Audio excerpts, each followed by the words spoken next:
Ben, en ce qui me concerne, le film a exactement trouvé le bon titre. Parce qu'il y a absolument tout qui nous sépare. Tout.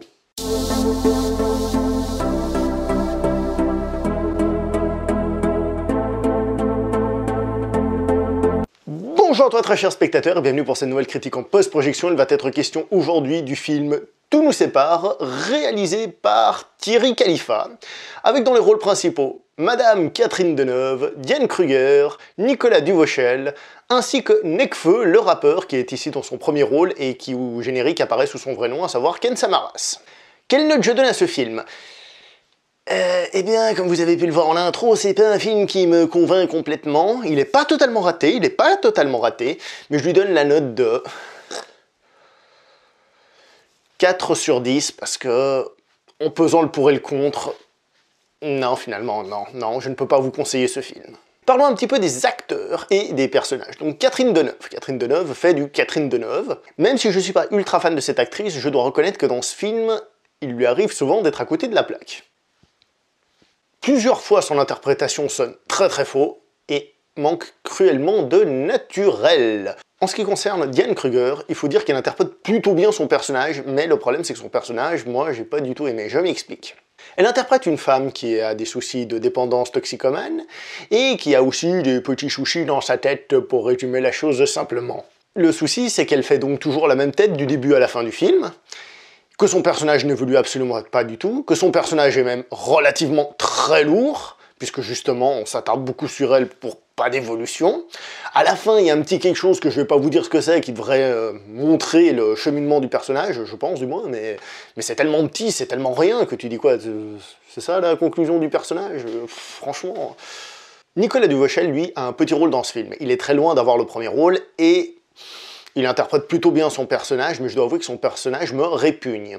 Alors, il me répugne pas dans le sens, comme par exemple le méchant d'un film, où on aime détester le méchant d'un film, c'est il me répugne dans le sens, pour moi, il est présenté comme un petit con, quoi. Je veux dire, j'ai aucune compassion, j'ai rien pour ce personnage. Mais bon, au moins l'interprétation est correcte.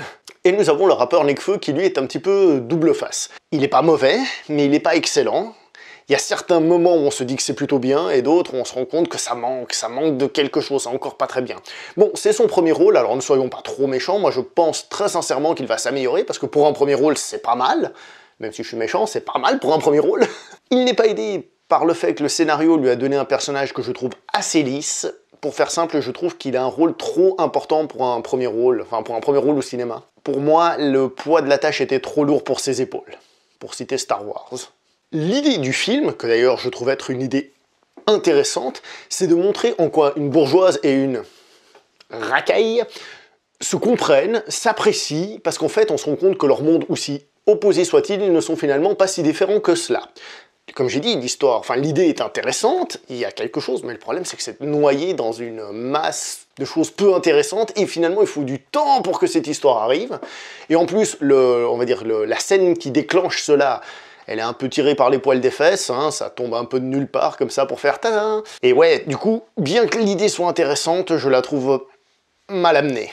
Vraiment mal amenée. Le rythme et l'énergie, la puissance qui se dégage de ce film sont hélas très proches d'un téléfilm TF1 du genre Les Cordiers jugés flics, Commissaire Moulin et Variante. Pas comme si je les avais tous regardés, mais bon, franchement, on a l'impression d'être devant un de ces téléfilms-là. La réalisation est un poil mieux, il y a un petit peu de trucs de temps en temps, mais un poil seulement, hein, vraiment un seul poil. Et le scénario lui-même est, hélas, assez proche de ces productions-là aussi. Un petit truc que j'ai trouvé très désagréable dans ce film, c'est que les personnages passent leur temps à s'insulter, à se crier dessus, tout le temps, à la moindre occasion. C'est lourd et c'est chiant. J'ai peut-être l'air d'un vieux con là-dessus, mais franchement, j'ai trouvé que ça aidait pas le film, au contraire. Et les dialogues sont parfois totalement débiles. Il y a une scène au début du film où Catherine Deneuve va voir le personnage interprété par Nicolas Duvauchel. Il est en train de jouer aux cartes avec des potes, et là on a une discussion, mais mon Dieu ce que c'est mauvais. Les dialogues sonnent tellement faux, et en plus du coup les acteurs sont mauvais, surtout Catherine Deneuve dans cette scène. Oh mon Dieu, ça sonne horriblement faux, c'est le cas de le dire. Très mauvais. Par contre, il y a une chose que je dois dire, à un moment donné, le film se permet de devenir un film subversif, de déranger. Nous sommes dans un film français, et il y a le personnage interprété par Nekfeu qui se permet de débarquer avec un training du Portugal. dans un film français. Coutinho avec Eder qui fait du mal à la défense française. Eder fait beaucoup de mal. Et enchaîne la frappe. Et il marque, c'est l'ouverture du score. Le Portugal grâce à Eder mène à 1-0. Franchement, si c'est pas de la provocation, ça je sais pas ce que c'est, hein. Franchement, là... Oh là là. Ça c'est un film engagé, moi je vous le dis. Au final, on a quoi? Des acteurs qui sont parfois bons mais pas très bons, des dialogues qui sont pas bons, un rythme de merde, qu'est-ce qu'on a? Une réalisation pas forcément extraordinaire, qu'est-ce qu'on a d'autre? Qu'est-ce que j'ai dit? Je sais plus, des dialogues pourraves, je l'ai peut-être déjà dit encore, bref. Je vous déconseille totalement ce film, n'allez pas le voir, franchement, gardez votre temps et votre argent pour autre chose. S'il passe une fois sur TF1, bah profitez de cette occasion pour voir autre chose sur notre chaîne, ou pour faire une autre activité, mais franchement, moi je ne vous conseille pas ce film. Tout nous sépare, en effet, il y a tout qui nous sépare comme j'ai dit. C'est pas pour moi, et j'espère que ce sera pas pour vous non plus. Enfin, je pense que c'est pas pour vous, du moins. Alors sur ce, on va arrêter cette critique, j'espère que ça vous a plu, on se voit prochainement pour une prochaine critique en post-projection. En attendant, portez-vous bien, et allez voir un autre film. Ciao!